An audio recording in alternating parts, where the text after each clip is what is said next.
Moikka kaikille.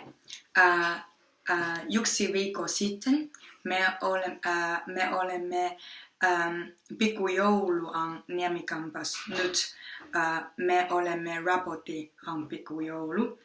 Sitten yritimme kutsua lisää ihmisiä ja opiskelijia ja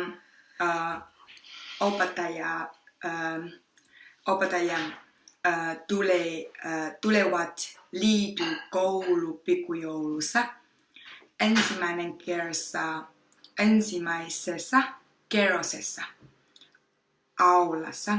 Sitten kävelimme ympäri koko Niemikampuksen koulu kutsumalla ihmisiä ja opiskelijoiden ja opettajien kanssa joulupuki vaatteet toisella 3 opiskelijat kanssa. Sitten me kaikki kysyi ja sanoi ensimmäinen pikkujoulu tervetuloa. Joo, se on paljon glögiä ja suklaa ja paljon aktiviteettia. Sitten me on tosi hyvä, koska paljon opiskelijat tulee.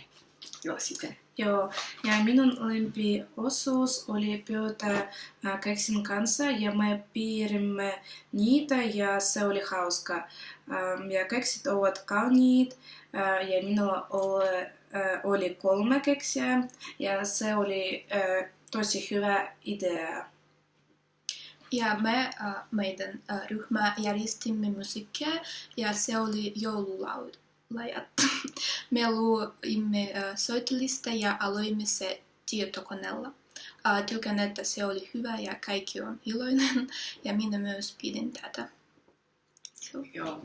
Sitten kiitos kaikille ja hyvää joulua ja uutta vuotta.